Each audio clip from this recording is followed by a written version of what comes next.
Hi, welcome to One Degree Shifts, where we explore the beautiful and lifelong journey of psychedelicness and integration with leaders in the psychedelic space. My name is Pascal Tremblay, and I'm the co-founder of Nectar. We're a psychedelic support ecosystem, and today we're joined by Amánda Efthimiou. Amánda is an advisor to Nectar. She's a psychedelic integration advocate and educator, and she's the founder of Integra, which helps retreats and facilitators create a culture of integration in their companies and in their experiences. And she sits on the board of El Puente, which bridges modern science with indigenous wisdom, and so creating reciprocity for those communities. And she's also part of Woven Science, which helps incubate and support early stage psychedelic companies. Amánda also holds a neuroscience degree, and her passion is bridging the science and the sacred and bridging the psychedelic space with beautiful integration programming and support. Hi, Amánda. Welcome. Thank you. Thank you so much, Pascal. It's really a pleasure. How did you get here, Amánda? What's your story? How did you end up working on Integra and Woven and El Puente and all these beautiful things that you're up to? I'd love to hear more of that backstory. So my journey in the sacred plant medicine and psychedelic space began around 8 years ago. So I was someone who entered this world not perhaps traditionally through experimenting as a teenager with different forms of psychedelics and then wanting to go deeper. In fact, I was someone who, growing up in the US, I was suffering from anxiety and I was taking all forms of pharmaceutical drugs.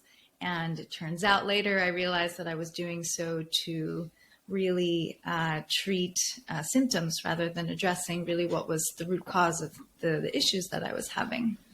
And so I was living in New York at the time, and I met this wonderful community of people who were doing things a bit differently. I had never really done meditation before, or I had been starting with yoga and other practices, but it was still new to it. And they showed me different ways of taking my power back, essentially, and being able to start looking at different ways to heal and to make myself well again. And so I entered this world of plant medicine, and needless to say, it opened the door. It by no means is any cure, but it really showed me the way and brought a lot of autonomy back to my personal healing process. And so I kind of put that to the back of my mind for a while. And I went back to working with startups and with tech companies, but I've been a long time mental health advocate. And I've always been talking about how mental health is really one of the most important pillars of our lives. And so I decided to look back at what actually helped me in my mental health journey. And I wanted to understand the scientific and academic perspectives of plant medicines, of psychedelics, so to speak. So I did this master's program in neuroscience where I wanted to understand how we can integrate these plant medicines with traditional therapies. And so I chose doing some research around people with depression and anxiety, something that I can myself relate with, and how we can weave those two modalities together. And it was around that time that I met the founders of Woven Science. And after hearing about what they were doing and also the foundation that they were developing, I decided to jump right in and work with them. And as I was doing so with Woven and El Puente, which we'll talk about, I also realized that there's a real gap currently in the psychedelic space where right now we're really, really focused on drug development and on how, the different compounds that are being created to address these mental illnesses and other issues that people are having. And I realized that we're not looking at how we're actually integrating these transformational experiences. And yes. So, exactly. So I said, okay, well, the industry is really focused on this, but what about integration? And so that's where I've also launched my company called Integra, which is focused on developing integration pathways for different, all sorts of transformational containers of experience. So they can be psychedelic, non-psychedelic, it can be any form of a journey that you go on for personal transformation. And so that's a little bit of how I got here. Beautiful. Thanks for sharing, and thanks for bring the word integration and so many things that you're doing. Like it is a key thing, and it is something that, of course, Nectar is working on as well. And the more people that work on it, the better. I think there's a massive wave of people that are going to engage with the medicines coming up, and having the proper support systems in place are going to be a real key to fulfill the true promise of the psychedelic space. So thank you for working on that and spending your energy on such a thing. And you mentioned the foundation from Woven, El Puente. I'd love to hear more about its mission and what is it doing in the world right now, and what's its vision? Yeah, so El Puente, so we are a nonprofit foundation, and essentially we are creating a model of reciprocity and regeneration for the psychedelic sector. And we do that by facilitating access and benefit sharing with Indigenous communities. So essentially we're a bridge between the sacred traditions and wisdom of indigenous wisdom with the modern application of psychedelic therapy. And so we do that beginning with participatory planning and reparations, first and foremost, since we need to really begin with reparations before committing to this concept of reciprocity, which I'm sure we can talk about. And then we do that by also facilitating grants and investments into Indigenous owned and operated projects that promote biocultural preservation, ecological restoration of endangered ecosystems, environmental education programs, and different kinds of sustainability initiatives to help create and sustain resilient communities. And we largely work with Indigenous communities that specifically steward sacred plant medicines around the world.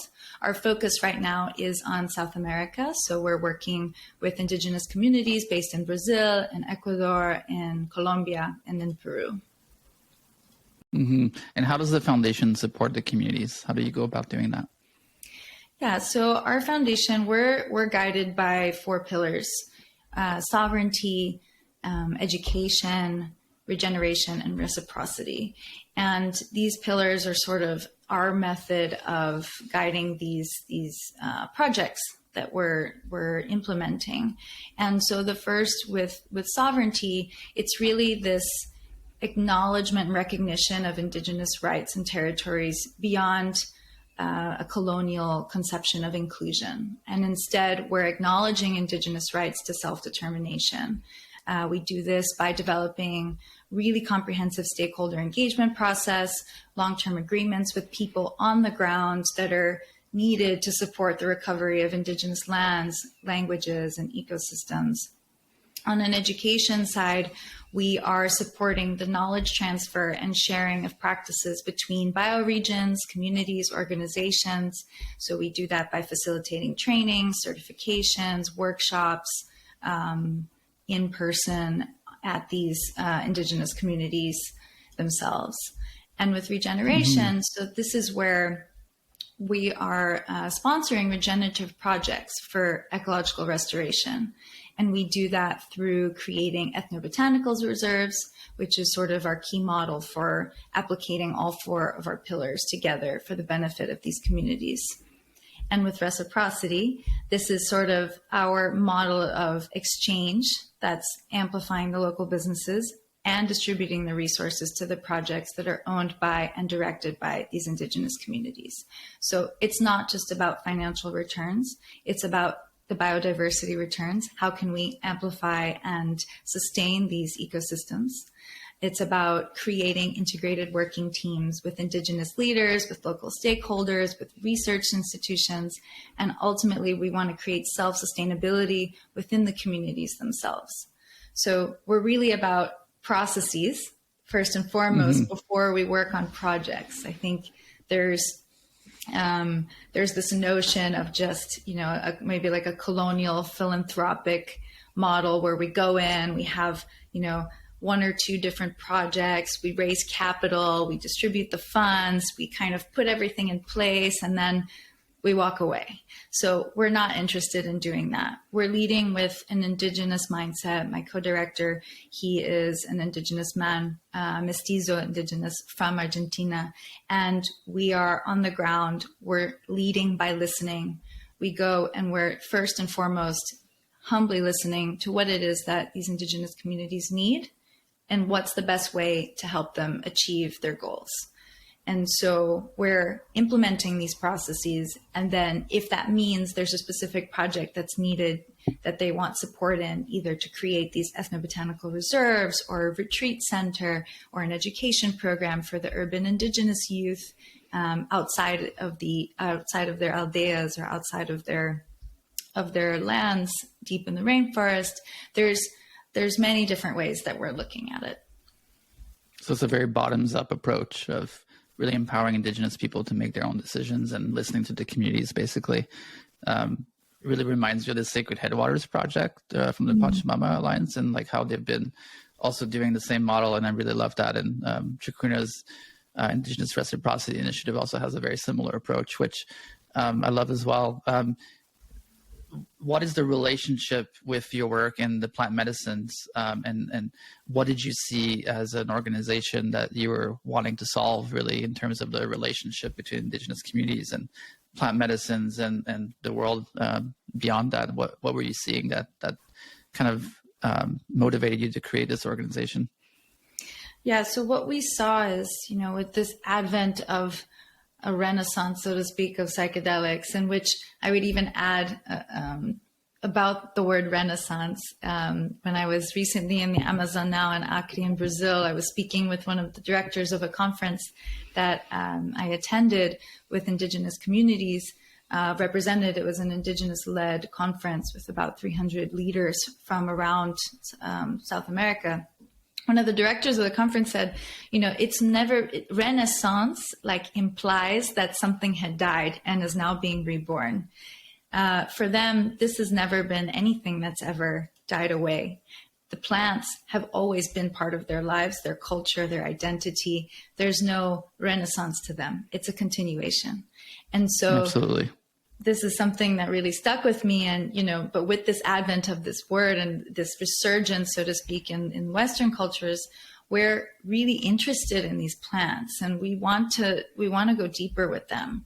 And so part of what we do at Woven is we're really investing in this ecosystem. We want to understand how people are going to be engaging with psychedelics, plant medicines across we call a treatment arc. But what does that mean? That means potentially we're using medicines that are being cultivated outside of the area that we live. You can say something about magic mushrooms. They can be grown, perhaps they have origins with the Mazatec, but they can be grown in our own backyard in many cases. But specifically something like ayahuasca, that has its origins in the Amazon region.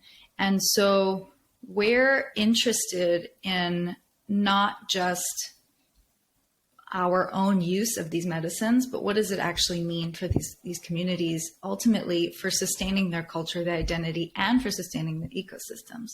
We know that the Indigenous are stewarding, I don't know, there's a percentage about how they make up a single digit percentage of the population, but they're stewarding more than 80% of the world's biodiversity.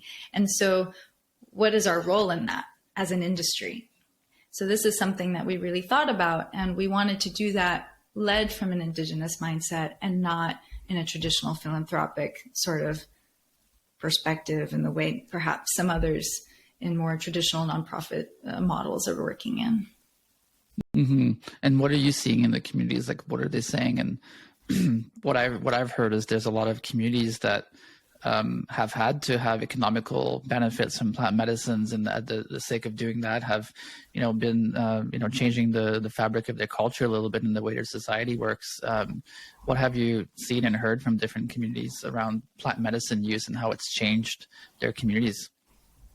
Definitely. So I would say that some communities, when I do speak of some of these perspectives, it is first and foremost my interpretation and my perspective of what I've heard and seen. And that's also sort of a fundamental difference in how we talk about Indigenous traditions, perspectives, cosmovision. So from my perspective of what I've heard, and also acknowledging that these Indigenous communities are not all jumbled into one sort of bucket, but they're very much coming from different perspectives. It's a very complex sort of tapestry, so to speak. But for some of them, it's been highly beneficial for them to be able to bring their medicine out into other areas. They themselves are coming to the United States, to Europe, further on, even into Asia, and they're doing these plant ceremonies, obviously in an underground context. And for them, it's a source of, as you say, it's a source of financial sustainability. They bring these back to their aldeias, and then they can create these retreat centers locally that they can then attract people. So there is this reciprocal model in that way. For some other communities, they're really against bringing the medicine outside of the Amazon. And they want people, they say, if you want to come, you come to us and we leave. And if you choose to do so outside, then leave these plants alone and find other ways of doing medicine that's not specifically the ones coming from the Amazon. So very, very different perspectives. I would also add that for many of the communities, this really goes beyond plant medicine, so to speak, in terms of where their core issues are at the moment. One of the, at this conference, one of the people who spoke, his name is Alex Ocitante from the Cofan community in Ecuador. He, I spoke with him after and I asked, so you're coming from so many different communities, so many different perspectives. And what is it that's bringing you all here together, that's uniting you? So how do you all see things the same, if at all? Is there one thing that you can sort of unite on and agree on? And he said, look, for us, it's about territory. Without territory, we don't have our identity. That identity, we don't have territory. So for them, it's really about the reclaiming of their territory and having the right to the lands that they're living on. And so what I noticed is that for them, there is, of course, a deep connection with these plant medicines, but there's a larger sort of theme here, and that is their land, their right to live and their right to their lands. And so that's also why we're at El Puente, we're really working on ecosystems, restoration, conservation, and reforestation efforts, because we see that it's beyond just reforesting ayahuasca vines, for example, but it's actually about planting trees and teacher plants of all kinds, so that we can have a stronger ecosystem. And an ecosystem that can, like, I like to talk about psychedelics as if it was Mother Earth's defense immune system, and helping us kind of connect to different teachings and different ways of the world that can help us get over the kind of societal issues that we've been having. That creating a new paradigm is kind of like the narrative of psychedelics often, is creating a new paradigm. And a lot of that new paradigm, like a lot of the stuff that's part of this new paradigm, has been around for a long, long time. These are like truths that were, discovered and felt and experienced for thousands of years before we came along and experienced psychedelics.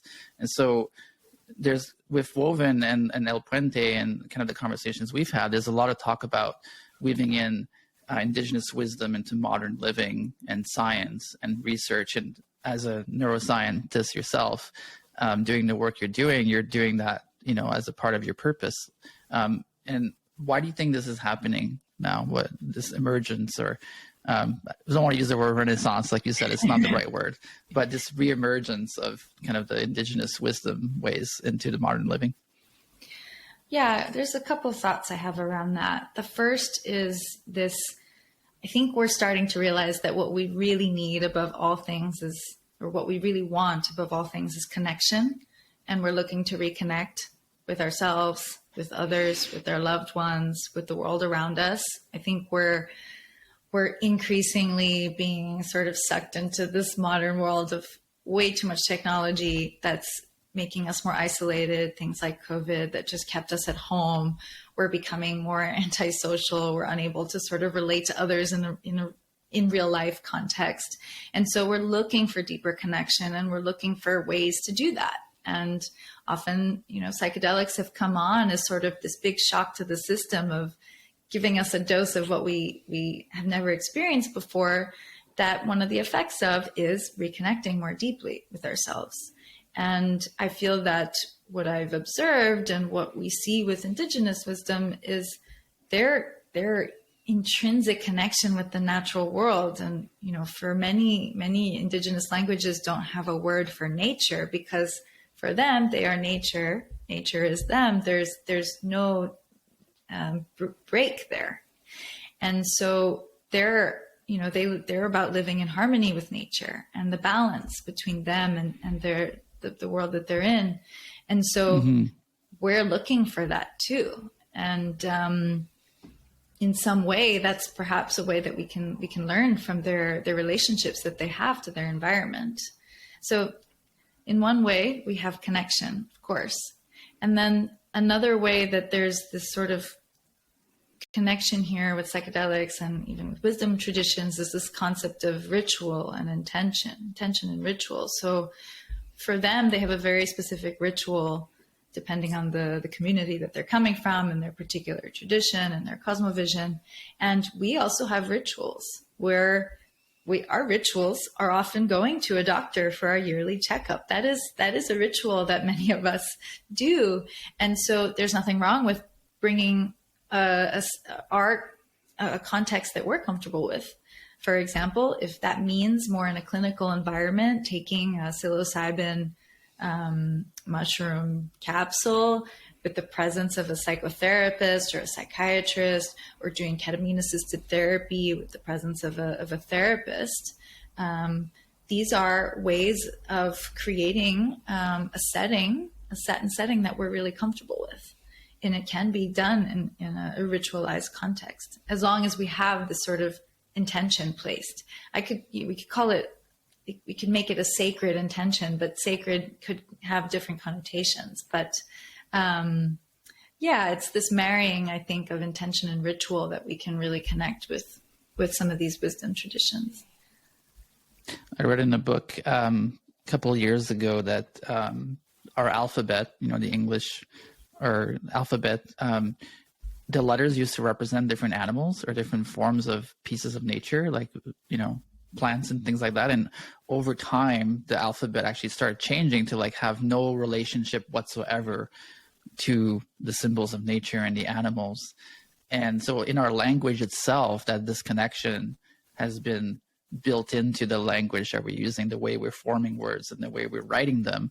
There's been a break away from nature hundreds of years ago. And I found that very interesting, that language can change culture like that. And, which one came first, the chicken or the egg, right? Yeah. Wow. And now we're discovering that, like you said so well, the disconnection to ourselves and others in the web of life. It's really at the core of all of our ailments, I believe. What does it look like then to have a modern world woven into indigenous wisdom or wisdom traditions as well, and kind of reformulating the way that we've been living from a more intentional, ceremonial, and connected way? What is the vision of that? Yeah, for me personally, it would be wonderful if psychedelics were one of the many tools, because there are many, and we also cannot sort of generalize and kind of put psychedelics as this, cure-all panacea of goodness and greatness for everyone, and that's going to solve everyone's problems. But it's one of the many tools in our toolbox that if we actually look within and uncover the different tools, what I see is that's a conduit for us having that reconnection. And what does it look like to have these traditions woven into our life? We start to create our own stories. We start to create our own rituals. We start to create habits that become sacred in and of themselves, that we then pass on to our families, to our loved ones.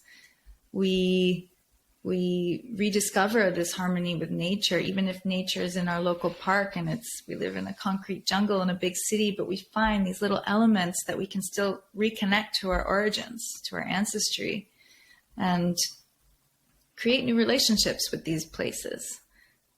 If we can do that with intention, and we can pass that on, and we can take a moment to just pause, I think that we can be far more compassionate and kind individuals, and more intentional with what we do. It's a tough one. Yeah. Yeah, a lot of beautiful things can come from reconnecting. And I think for us who's experienced the psychedelic experience, for me, the most healing moments I have in group ceremonies is, the experience is beautiful, but what I love is the shared humanity that goes around the circle when you're sharing and creating ceremony and intention around the experience, is that you realize that you're not so much different than other people, and we've all got stuff to carry, and we've all got like stories and pain and joy, and ultimately we all want the same things. We want clean air, we want clean water, we want community, we want purpose, we want harmony. And so when you connect with that feeling, I've found that to be the most healing part of my journey. Has been just to reconnect with that shared humanity, and beyond that, just using that as a way to reconnect with the world around me in a way that's connected and not separate. And I ultimately, for me, the vision is very similar, is just reconnecting with the entire web of life and understanding that, like Ramdas says, while walking ourselves back home. I really like that as and the benefits from that, of course, like you said, more compassion, more empathy, more connected, more purpose, more alignment, and more joy and laughter. We're community-based people, and we love to gather around the fire and just share and just be normal and be human together. And I find that by itself to be the most healing part of the medicine journey. So when you're creating a harmonious, like, let's imagine that we're creating this harmonious paradigm where, spirit meets science and where wisdom meets logic. What do you think needs to happen in the world for society to move towards that? What are the key pieces that you see, like, as engines of that change? Like psychedelics being one of them. What are the other kind of modalities and things that maybe we've been missing as a whole? To sort of answer this with a different perspective, I think what can sustain, let's say we find these modalities, we have psychedelics, we find these other tools of personal transformation, we uncover ways that can also have a top down, that, change needs to happen top down and bottom up as well. Like, we need to meet a little bit in the middle. And so let's say we find the right avenues towards affecting leadership to create different policies and changes within government as well. I do believe in the power of these big institutions and creating new infrastructures and frameworks for us to live in. Yes, of course, it comes from grassroots activism and it comes from entrepreneurship and whatnot. But when the two marry, when you have entrepreneurship and government and policy working together to make solutions. So let's say we're doing all of this, we can have all this wonderful utopia in front of us where we're starting to do group and collective transformation and healing. But if we're not integrating, then it falls flat. And this is something that I'm seeing as one of the big points that we should be looking at now, is actually how we're going to be integrating all of this wisdom that we're getting from within us, not even wisdom that we receive from going into the jungle. Most of us don't have access to this. That's not the most sustainable option either. It's not about necessarily, when we're a bridge between wisdom and science, we're also bridging that within us, right? So when we get that inner wisdom and we see that peak experience and we're at the top of the mountain after going through this incredible psychedelic journey or breathwork journey or whatever the journey is, if we're not integrating that and actually bringing that back into our daily lives, creating new habits, changing our mindsets, shifting our relationships that have been challenging for us, as leaders, if we're not implementing these insights into the way that we lead in our companies for our employees or colleagues, if we're not making these changes in our behaviors that affect our environment from a sustainability perspective, then we're not going to actually make true lasting change, right? So I do feel that integration is a really, really key component for us to actually achieve this world where these things are in harmony and in balance. Yes, and not being attached to the bigness of things, like the new paradigm. And it sounds really, like you said, utopian and everything. It's a huge thing, but then, like, what can I do right now to embody that new paradigm? Like, how am I sitting right now? Like, how am I breathing? How hosting a podcast right now. Like that's all integration, that's the everyday stuff that really ends up building these new paradigms. So I find a lot of peace in the word devotion rather than discipline, like having a devotion to the small things that can create the big things, and not being like, oh, I need to have it all figured out right now. That's been really helpful for me. So bring it down to the basics helps bring utopias to life. Yeah. Beautiful. Yeah, I love that. I want to shift gear a little bit and come back a bit to the indigenous element. And, I think we've all heard about cultural appropriation in the space, and kind of the way, people are hosting ceremonies, or the songs they're singing, and like, are they acknowledging their teachers, or like, is this okay to be doing in this space? Like, am I allowed to do that?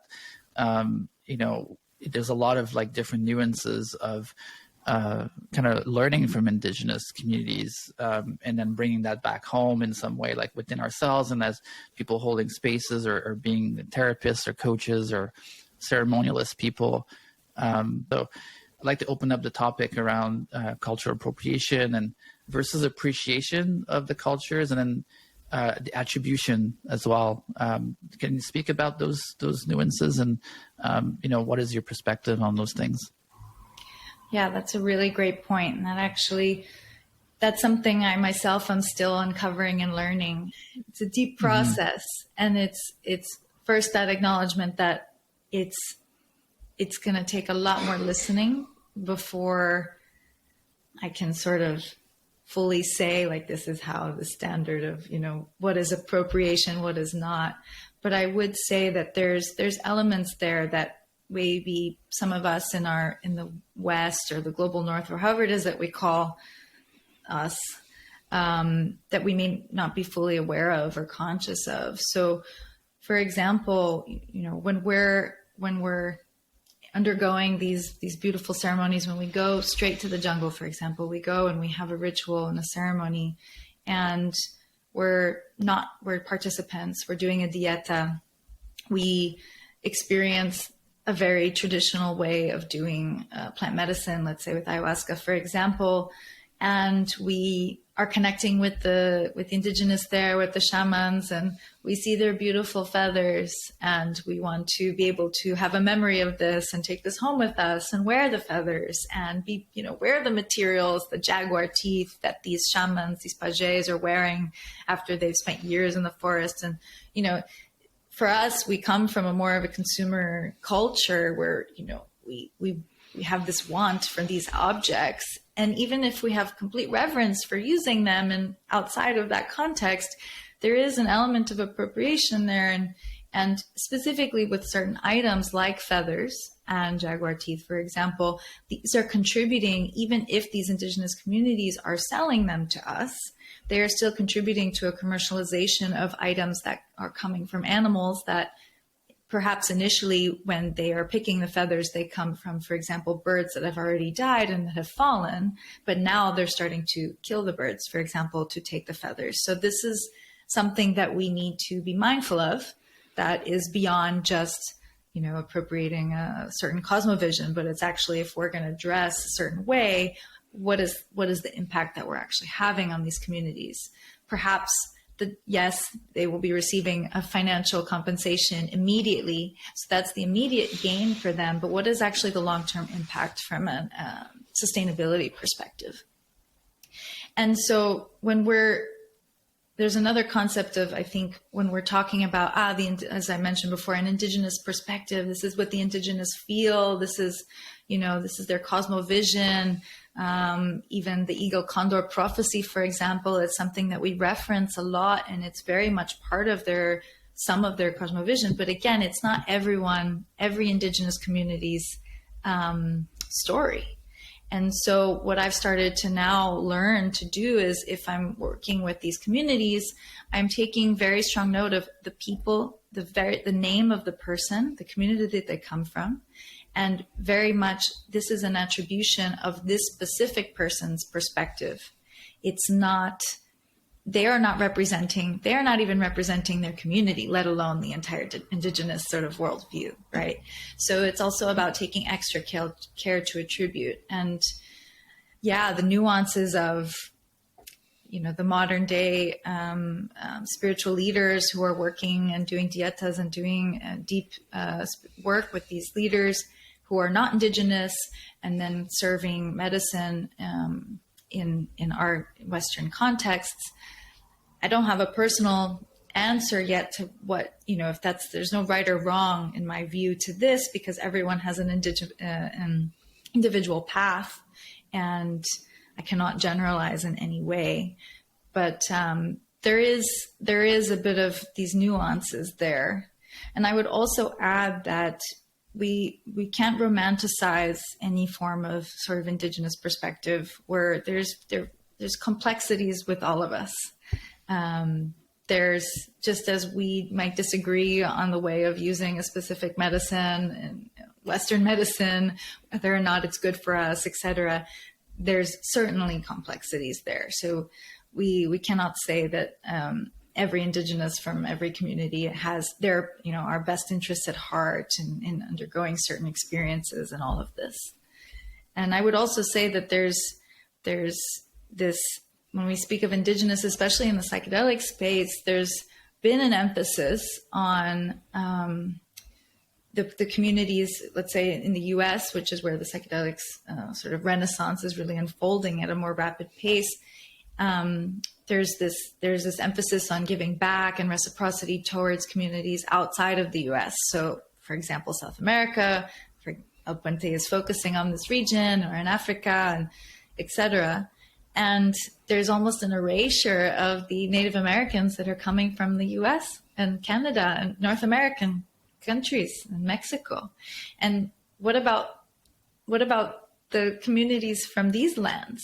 So it seems like we're almost, we're just ignoring this very, very large part of our history. I mean, only recently did the US change Columbus Day to Indigenous Peoples Day, for example. So I'm sure you can speak to that as well, given... Well, in Canada, yeah, for sure. Yeah. I mean, there's still Indigenous communities here in Canada don't have like clean drinking water, which is a real shame, and just a real, given Canada is one of the richest countries in the world, like how is that happening? But there is, you're right, like a very deep wounding that hasn't been fully healed and acknowledged in the collective space. And, you feel it in the energies around, like if you're connected to community, I believe, conversations like this and ideas that the El Puente is putting forward and other people in the space are putting forward are, itching away a little bit, inching away towards like reparation and deep healing and wounding. And it's going to take time because it's a big piece. There's a lot of work for all of us to do around. Absolutely. And I would say one of the organizations that's doing really amazing work specifically in North America is our friends, the Indigenous Medicine Conservation Fund. They are Indigenous led. The current sort of logistical and operational directors are represented from ICEERS and from River Styx Foundation. They kind of came together and they have this organization called IMC, and they work with sort of the 5 medicine lines, and one of them being with peyote, and they're doing really, really deep on the ground stakeholder engagement with Native American communities that use peyote. And so they're a wonderful organization that's also acknowledging that there's been this sort of erasure of, we're talking about, we think of plant medicines, we go immediately to ayahuasca, we go immediately to South America, and then we sort of ignore what's under our noses in North America, at least. So I just want to give a shout out to them and the work that they're doing. Yeah, and you can support them by supporting Grow Medicine, which is their kind of philanthropic or reciprocity-based organization. Yeah, that's one way to contribute. You mentioned the word romanticization earlier. And in our show notes, you mentioned the romanticization of the shamanic space. And what does that mean? I'd love for you to expand on that concept. Yeah, so it's this concept of, because it might work in a indigenous origin for a specific group of people to have healing or a deeper understanding of their relationship to the world around them in that context, that it might work for everyone in every situation. So there's a reason why there's this medical movement here that's happening, this clinical perspective that's growing in the West. And yes, part of that is we work based on science and research and scientific evidence. And it's also a really easy way to sort of remove the stigmas around using psychedelics as a tool for healing. It starts with that. And also an acknowledgement that not all psychedelics are based naturally. You have some that are synthesized in a lab, so it lends itself to easier use in a clinical context. But it's more just to say that, we have different setting and different contexts for healing, that we shouldn't try and label one as superior than another, just because perhaps one of these plant medicines has an origin in that container of use. So yeah, it's more of that kind of romanticization of the shamanic experience, and also of psychedelics in general, of it being this magic pill, this magic tool for healing. It's not for everyone. There are many different tools, as I said before, in the toolkit, and that's one of them. Yeah, I remember years and years ago when I was a younger man, I would say oh, we should totally put MDMA in the water supply. That would totally help all our problems. No, it's not. That's not good, Pascal. That's not a good idea at all. It's not going to help solve everything. Yeah. Might create more problems, actually. You mentioned ritual earlier. There has been a large disconnection with this ceremony and kind of the sacredness of it. Of life, really, in the Western world. Can you talk a bit more about the importance of weaving in that ceremony and sacredness into our daily life? Yeah. Well, it's my belief that ceremony and sacredness, while rooted perhaps within intention, with an individual intention that helps us ground into why it is that we're really embarking on this path, it's also really connected to, as you also alluded to earlier, it's connected to collective healing, collective transformation. So how we heal individually is how we transform collectively. I really believe in that. And that's groups coming together to sit in circle, to sit in however it is a sacred act. And it's been done in many different ways, in many different contexts, and in various cultures around the world for hundreds, thousands of years. We've been sitting in circle, and we've been just sitting by a fire, or having a conversation, or telling stories, oral traditions.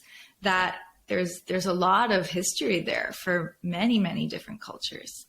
And so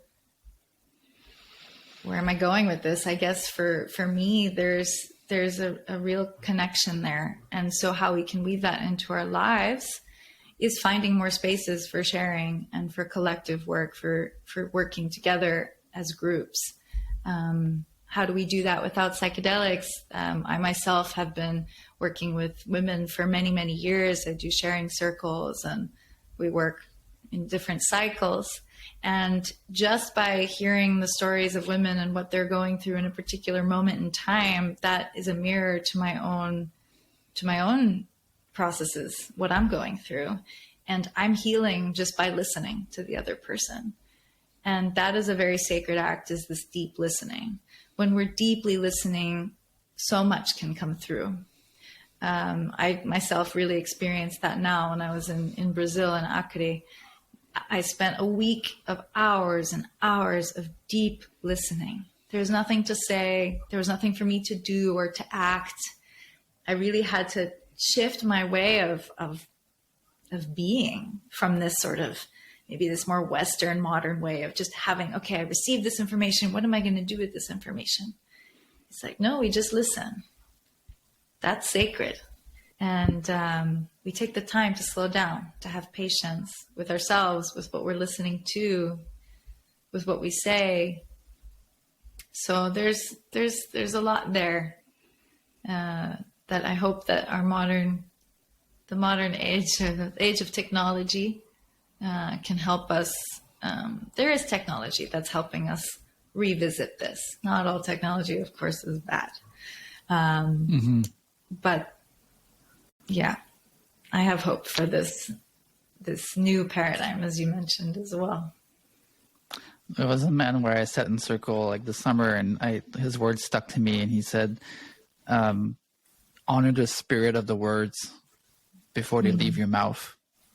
Like, really honor the spirit of the words before speaking.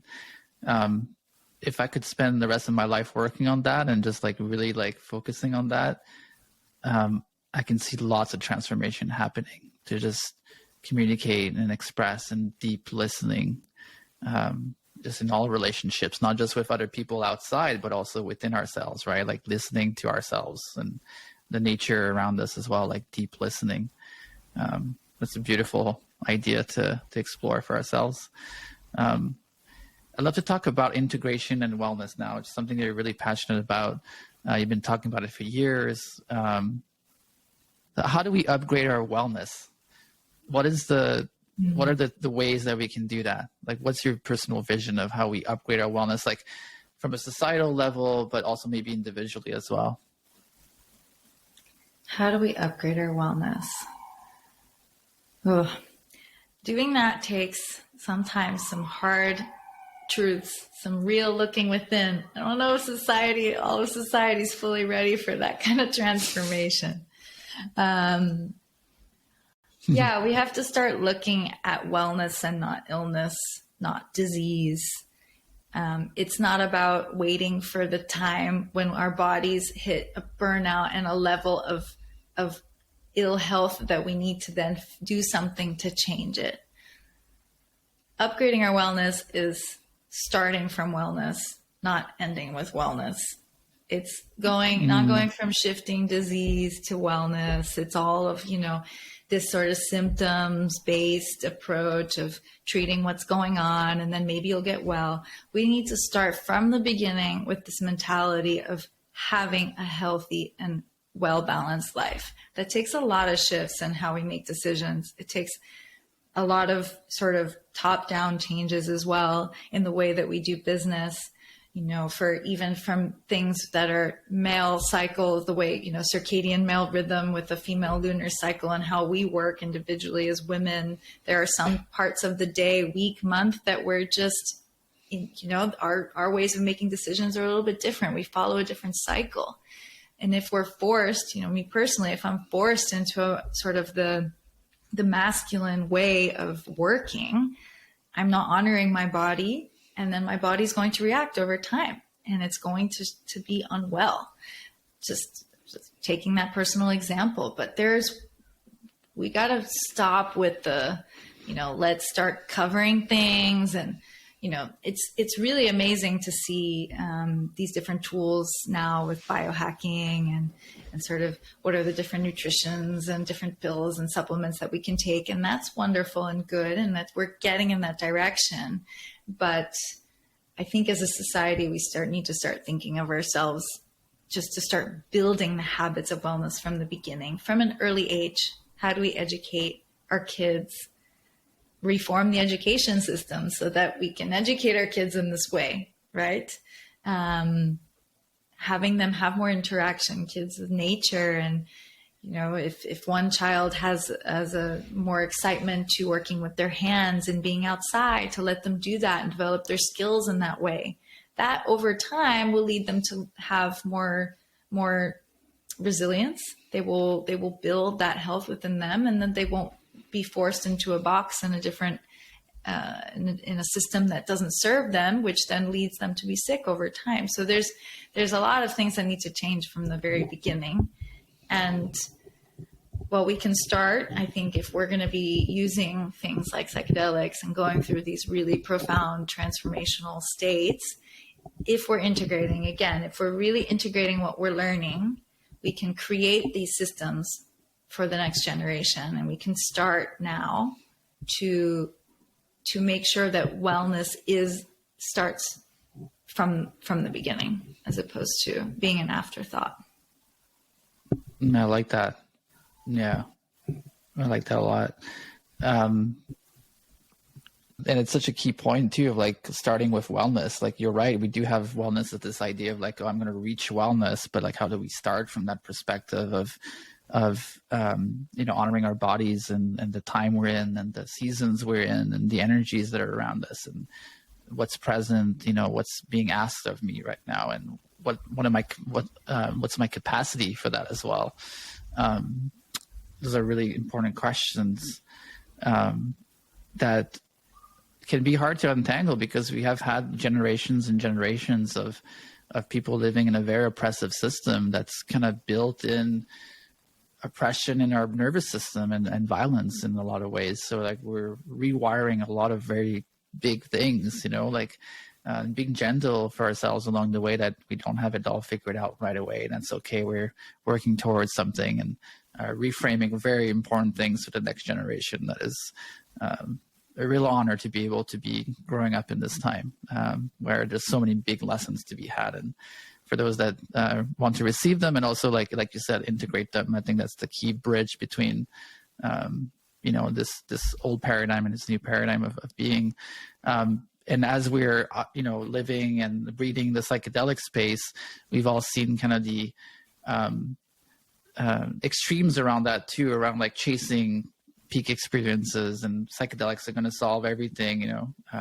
What would you like to say around, how do we look beyond psychedelics?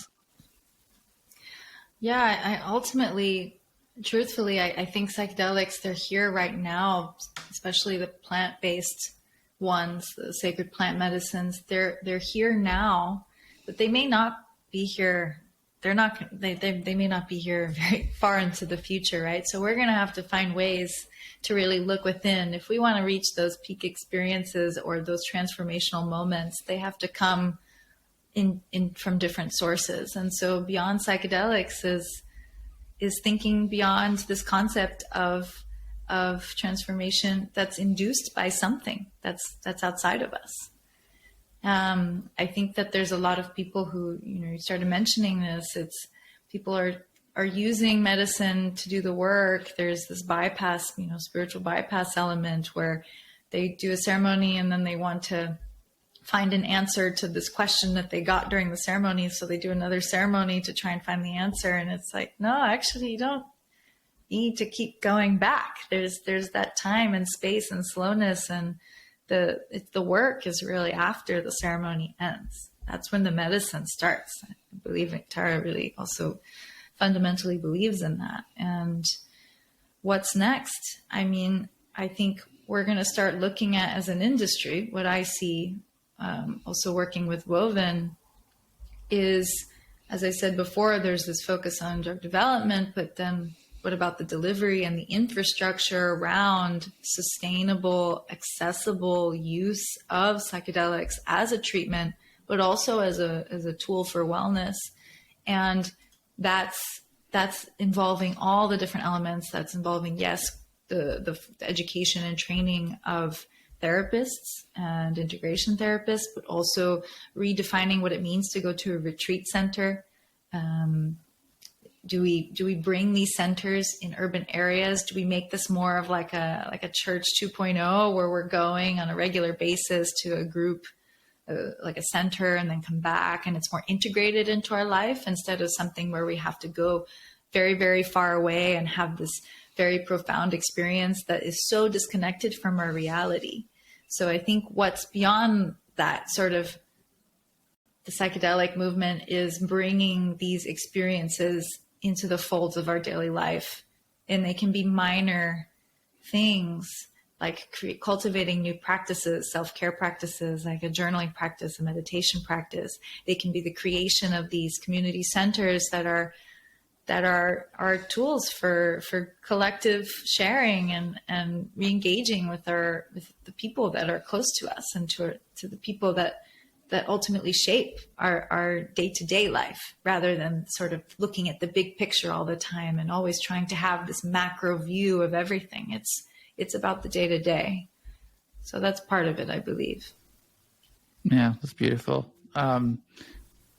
The micro also leading to the macro, reconnecting with ourselves and others and the planet as well. I believe ultimately, we talked about this connection earlier, that ultimately we all want to reconnect with those things. And there's a deeply seated desire for us to reconnect. reconnect. And so these daily little practices eventually lead to life itself being a ceremony. And, like Alan Watts said, you get the phone call and eventually you get the message and you hang up. To me, that's kind of the ultimate goal of working with psychedelics for myself is I'm doing less and less ceremonies, and I'm doing much more small things that I view as a little ceremony that I, maybe I'm integrating my ceremony from 6 years ago by doing this little thing. I'm like, oh, I'm starting to get the message slowly, and that feels really good to be able to kind of have this microdosing of integration on an everyday level. And that slows me down so much. And I don't quite have this chase of the external anymore. I know that, like you said, you are the medicine. I find that very beautiful to live life that way, and how much beauty and nourishment and wisdom we can get from that perspective of not always looking outwards for the medicine we're looking for. You touched around the industry, and as we've been looking for funding as well, like we've been hearing from a lot of investors, like, no, we're actually investing in the biotech side. We're investing in the drugs and the patents. And there's this new plant in Africa that kind of feels like MDMA with no side effects. There's like millions of dollars going into that. And I want to shout on the top of all the rooftops. It's like, great, we have the medicine, we have the experiences, we have the retreat centers. Who's going to translate these things and help people translate these things into everyday sustainable change?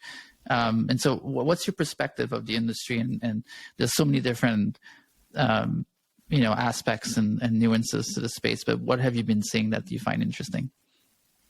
Well, I do find the industry really fascinating. There was this sort of moment where everyone was pouring capital in because they were seeing all the studies and the research, and there was this big trend and hype. And then we realized that from a drug development perspective, the clinical trials take many, many years. It's not about having one or two studies that show, statistically significant results, which therefore means that all other indications are also going to benefit from that medicine. These sort of this model of drug development investment model takes time. It's very complex. It's not for that investor who just wants to see the quick return. So what's interesting about the industry now is I think there's been this necessary correction, and the people that are still here and that are really working in this industry and to create a strong foundation, they truly believe in the space. They're really here to stay, from the entrepreneurs to the investors to the nonprofits to the likes of MAPS that have been doing things for a long time, and they're doing amazing stuff. And they, who would have thought that they'd be in the position that they are now, especially with MDMA. And so what I'm seeing is, like, yes, there maybe was this little bit of a bubble, and then there was a bit of fear, and then the results didn't come back in enough time. And maybe it'll be 2024, 2025 before psilocybin becomes legal for depression, or FDA approved rather for depression. And the discussions in Oregon are kind of, they're not that they're moving, but there's all kinds of complexity there, and there's not this cookie cutter solution.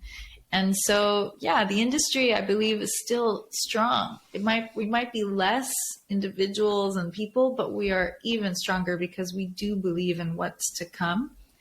And the people are just fascinating. And there's all kinds of people in this industry. We have like indigenous activists, and we have people who are tech entrepreneurs who are, doing amazing stuff with apps that are like breathwork related or meditation related. And then they also take psychedelics. So they're weaving that in, and there's just all kinds of things happening. And there's this resurgence of education for the therapists. There's so many people now who are looking to qualify themselves in this.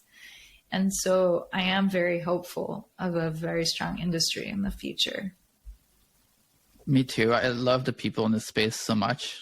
And the communities that are gravitating around different ideas or projects. And to me, I came from an environmental conservation background and was really, working on campaigns to, for example, stop oil pipelines or raise up indigenous land rights in BC. And I found that that space wasn't my main purpose, because I found that there was a lot of like pain within myself and others that was not healed. And so when I entered the psychedelic space, I realized that that was the most important thing for me to be spending the rest of my life working on. And as I've been, navigating and exploring this space, I've found so many people that are just in deep, deep, deep service to humanity's unfoldment. I find that so humbling and so beautiful. And that's what really drives me forward, is like meeting people like you and others that are in deep service and selfless service to like the highest potential of humanity. And I found that very motivating. And you're right, like the people that are sticking around, I've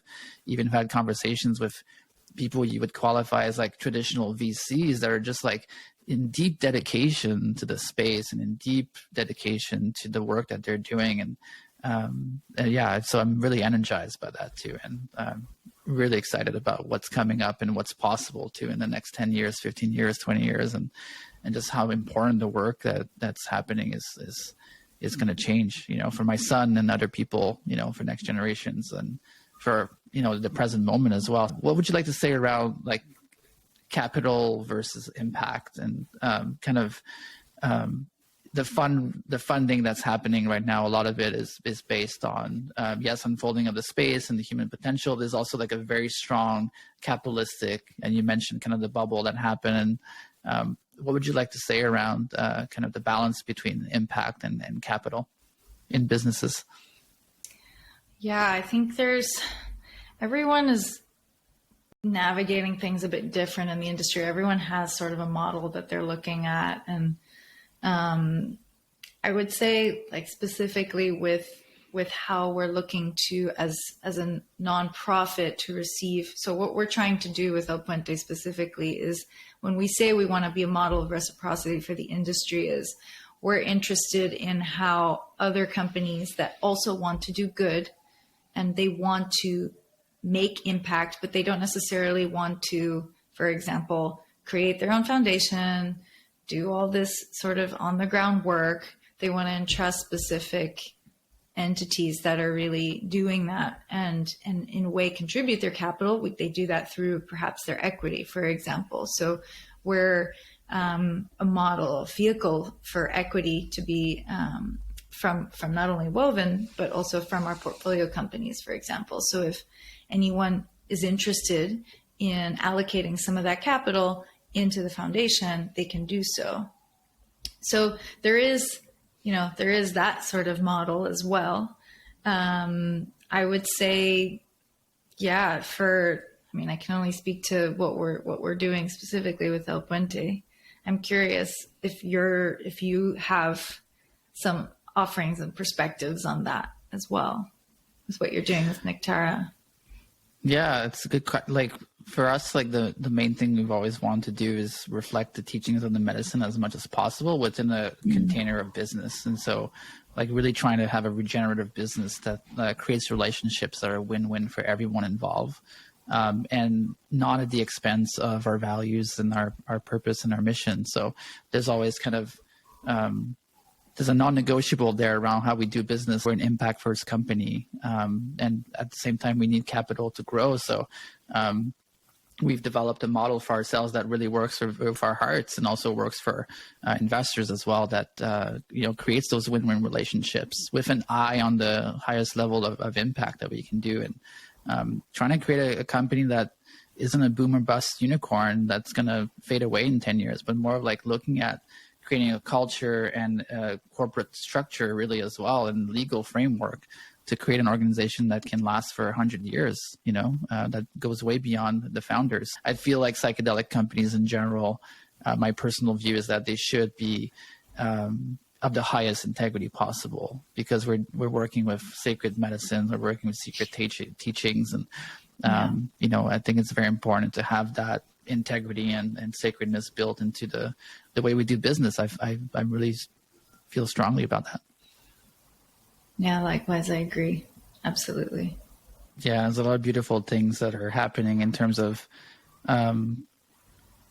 creating businesses and operating them as medicine, and changing the old paradigms of competition and having more collaboration and purpose. And internal culture that also reflects the teachings of the medicines, and the way that you treat employees, and the way you pay them, and the way you phrase things, and the way you offer vacation time, for example, and the way you create meetings, and can you create ceremony within your business? There's a lot of really interesting pieces that happen when you start looking at business like a ceremony, and how do you create those spaces that are deeply nourishing for the human soul. I find that business can be a really large vehicle for transformation in that sense.